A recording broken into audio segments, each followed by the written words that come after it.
Dear friends, welcome to English Easy English. Today, our discussion, some conversation and evening walk. ഒരു സായാഹ്ന നടത്തം, അതിനെക്കുറിച്ചാണ് ഇന്നത്തെ ഡിസ്കഷൻ, അതിലെ കോൺവെർസേഷൻ.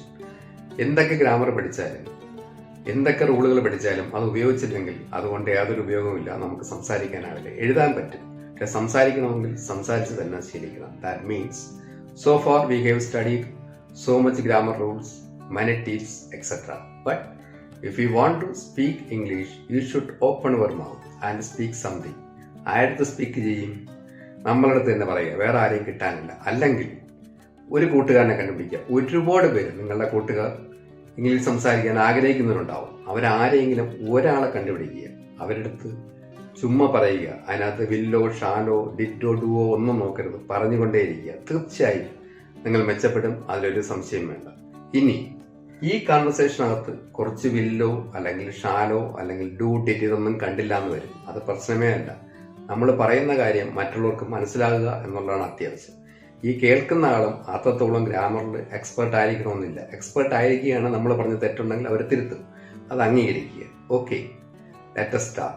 ഇനി ഒരു കാര്യം കൂടെ പറയട്ടെ. How much amount should I have to pay എന്ന് ഞാനൊരു ഹോട്ടലിൽ ചെന്ന് ചോദിച്ചാണ്. അതായത് how much amount should I have to pay in advance. ഞാൻ അഡ്വാൻസ് ആയി എത്ര പേ ചെയ്യണം? ആ ഹോട്ടലുകാരനാകെ ഞെട്ടി. ഞാൻ മൊത്തം ഗ്രാമർ ഉപയോഗിച്ചാണ്, പക്ഷേ അതിനൊന്ന് ഷോർട്ട് ചെയ്ത് ഇനി അഡ്വാൻസ് എമൗണ്ട് എന്ന് ചോദിച്ചപ്പോൾ അവൻ പറഞ്ഞു നോ എന്ന് പറഞ്ഞു. ഇതാണ് ഗ്രാമർ ഫുൾ ഉപയോഗിച്ചുള്ള പ്രശ്നം. സാധാരണക്കാരുടെ നമുക്കറിയാവുന്ന ഇംഗ്ലീഷ് വളരെ സമാധാനമായിട്ട് പറയുക. Okay, let's us start. ഇതൊന്നും ഞാൻ പറയും. ഇതിനകത്ത് പറഞ്ഞ കുറച്ച് ഗ്രാമർ പോർഷൻ ഞാൻ എക്സ്പ്ലെയിൻ ചെയ്യും. ഇതിന് രണ്ട് പേരാണ്. സ്റ്റാർ ഇട്ടേക്കുന്നത് ഞാൻ തന്നെ എന്ന് വിചാരിക്കുക. അടുത്ത് ഒരു രാമാണ്. എന്താ, നമുക്ക് തുടങ്ങാം. Okay, I am going out for a walk. ഞാനൊന്ന് നടക്കാൻ പോകും. Are you coming with me? നിങ്ങൾ എൻ്റെ കൂടെ വരുന്നുണ്ടോ എന്ന് ചോദിക്കുക. അപ്പൊ രാം പറയുന്നു, എന്ത് പറയുന്നു? No, I have to complete my work. എനിക്ക് എൻ്റെ വർക്ക് കംപ്ലീറ്റ് ചെയ്യണം.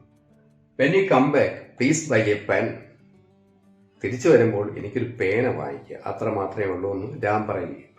ഉടൻ തന്നെ ഞാൻ പറയും, is it a gel pen or an ordinary pen? അല്ലെങ്കിൽ ആൻ ഓർഡിനറി വൺ, അത് ഓർഡിനറി പേനയാണോ ഒരു ജെൽ പേനയാണോ? രാമിന്റെ മറുപടി, oh I forgot to say. ഞാനത് പറയാൻ മറന്നു.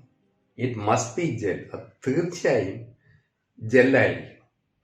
വെൻ യു റിട്ടേൺ എന്നൊരിക്കൽ കൂടെ രാം ചോദിക്കുകയാണ്. അപ്പൊ നമ്മൾ പറയാണ് വിത്തിൻ ആൻ അവർ. ഒരു മണിക്കൂറിനകത്ത് ഞാൻ തിരിച്ചു വരും. രാമനോടൊപ്പം തന്നെ ഓക്കെ എന്ന് പറയും. അതിനെ വേണമെങ്കിൽ കുറച്ചുകൂടെ നമുക്ക് എക്സ്റ്റെൻഡ് ചെയ്യാം. എങ്ങനെ എക്സ്റ്റെൻഡ് ചെയ്യാം? I will pay when you come back.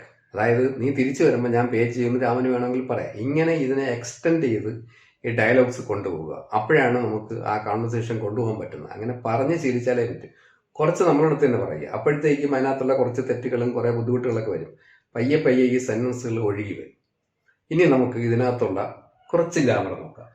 I am going out അല്ലെങ്കിൽ ആർ യു കമ്മിങ് എന്നൊക്കെ പറയുന്നതെല്ലാം ഒരു കണ്ടിന്യൂസ് ടെൻസ് ആണ്. ഇപ്പൊ നടക്കാൻ പോകുന്നതും ഉടനെ വരാൻ പോകുന്നതും നമ്മൾ കണ്ടിന്യൂസ് ടെൻസിലാണ് പറയുന്നതും നേരത്തെ പഠിച്ചു. അതുകൊണ്ട് പ്രശ്നമില്ല. ഈ സ്ട്രക്ചർ അതേപടി പഠിക്കുക. പിന്നെ ഈ സ്ട്രക്ചറിനകത്തുള്ള ഓരോ പാർട്ടും അത് പ്രിപ്പോസിഷൻ ആണോ അഡ്ജക്റ്റീവ് ആണോ ആഡ്വർബാണെന്ന് നോക്കിക്കഴിഞ്ഞാൽ ആകെ സംശയമാവും.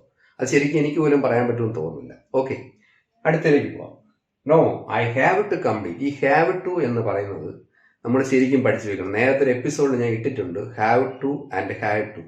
വരാൻ പോകുന്ന കാര്യമാണെങ്കിൽ ഹാവ് ടു, അതായത് എനിക്ക് ചെയ്യേണ്ടതുണ്ട്, അവിടെ പോകേണ്ടതുണ്ട് എന്നെല്ലാമാണ് ഹാവ് ടു കൊണ്ട് ഉദ്ദേശിക്കുന്നത്. ഇവിടെ എന്താണ്? I have to complete my work. എനിക്ക് എൻ്റെ വർക്ക് കംപ്ലീറ്റ് ചെയ്യേണ്ടതുണ്ട്. അതിനകത്ത് ചെറിയൊരു നിർബന്ധമുണ്ട്. ഓക്കെ, ഇനി അടുത്തേക്ക് പോകാം. When you come back. തിരിച്ചു വരുമ്പോഴത്തേക്ക് എന്താണ്? Please buy a pen. തിരിച്ചു വരുമ്പോൾ ഒരു പേന വാങ്ങിച്ചുകൊണ്ട് വരിക. ഇനി is it a gel pen or an ordinary pen? അതൊരു ജെൽ പേനയാണോ ഓർഡിനറി പേനയാണോ? അങ്ങനെ ആകുന്നു എന്നാണ്. Is it a gel pen or an ordinary what? Next, oh I forgot to say. ഞാൻ പറയാൻ മറന്നുപോയി. ഫർഗറ്റ് എന്ന് പറയുന്നതിന്റെ പാസ്റ്റ് ആണ് ഫർഗോട്ട്. ഓക്കെ, മറന്നു. മറ്റത് ഫർഗറ്റ് GET ആണെങ്കിൽ മറക്കുന്നു എന്നാവും. ഇത്രയും. Next, when you return. When will you return അല്ലെങ്കിൽ വെൻ യു റിട്ടേൺ, രണ്ട് രീതിയിലും ചോദിക്കാം. അതിനകത്ത് പ്രശ്നമൊന്നുമില്ല. ആ ക്വസ്റ്റ്യൻ ചോദിക്കുന്ന രീതിയെക്കുറിച്ചും നേരത്തെ ഒരു എപ്പിസോഡുണ്ട്. അതുകൊണ്ട് ഇവിടെ പറഞ്ഞ് ഒരുപാട് സമയം കളയുന്നില്ല.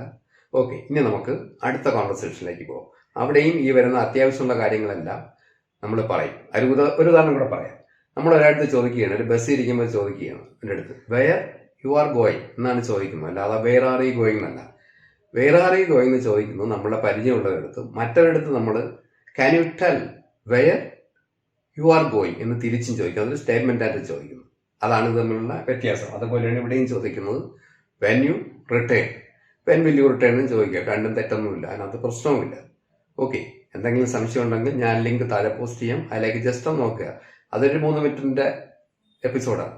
Okay, next conversation, favourite food, ഇഷ്ടപ്പെട്ട ആഹാരം. എന്താണ് ഇഷ്ടപ്പെട്ട ആഹാരം? അതിനെപ്പറ്റി ഒരു കോൺവെർസേഷൻ. അതായത് നിങ്ങളുടെ ഇഷ്ടപ്പെട്ട ആഹാരം ഏതാണ്, നിങ്ങൾ ഏത് ഹോട്ടലിൽ പോയി ആഹാരം കഴിക്കാൻ ഇഷ്ടപ്പെടുന്നു, സാധാരണ വെളിയിൽ പോയി ആഹാരം കഴിക്കുമ്പോൾ എന്തുമാത്രം ചിലവാക്കും, ഇങ്ങനെയുള്ള ഒരു കുഞ്ഞു കോൺവെർസേഷൻ. ഇത് ശരിക്കും നമുക്ക് പറയേണ്ടി വരുന്ന സാധനം തന്നെയാണ്. നമുക്ക് തുടങ്ങാം. Which is your favourite food? നിങ്ങളുടെ ഫേവറേറ്റ് ഫുഡ് ഏതാണ്? ഇനി വാട്ട് ഉപയോഗിച്ചാലോ, what type of food you like to eat? എന്തുതരം ഭക്ഷണമാണ് നിങ്ങൾ കഴിക്കാൻ ആഗ്രഹിക്കുന്നത്? ഇപ്പൊ ഇവിടെ ശ്രദ്ധിക്കുക, വിച്ച് ഉപയോഗിച്ച് ചോദിച്ചാലും വേണ്ടില്ല, വാട്ട് ഉപയോഗിച്ചാലും വേണ്ടില്ല, നമുക്ക് കാര്യം മറ്റേ ആളെ പറഞ്ഞ് മനസ്സിലാക്കാൻ പറ്റണം, അത്ര തന്നെ. ഓക്കെ, ഇനി രാമൻ പറയുകയാണ് സ്പൈസി ഫുഡ്. എന്താണ് സ്പൈസി ഫുഡ്? സ്പൈസസ് ചേർത്തുണ്ടാക്കിയ ഫുഡാണ് സ്പൈസി ഫുഡ്, അതായത് ഫ്ലേവേർഡ് വിത്ത് സ്പൈസസ്. ഉടൻ തന്നെ ഞാൻ ചോദിക്കുന്നു, how much you spend when you eat out? നിങ്ങൾ വെളിയിൽ പോയി ആഹാരം കഴിക്കുമ്പോൾ എന്തുമാത്രം ചെലവാക്കും? ഈറ്റ് ഔട്ട്, ഇതാണ് വെളിയിൽ പോയി ആഹാരം കഴിക്കുക എന്നുള്ളതിന്റെ ഒരു പ്രയോഗം. How much you spend when you eat out? ഉത്തരം വരികയാണ് ഇഫ് ഐ ഈറ്റ് അലോൺ, ഞാൻ ഒറ്റയ്ക്കാണ് ആഹാരം കഴിക്കുന്നെങ്കിൽ നോട്ട് സോ മച്ച്, അധികമൊന്നും ചെലവാക്കില്ല. തീർന്നുള്ള കാര്യം.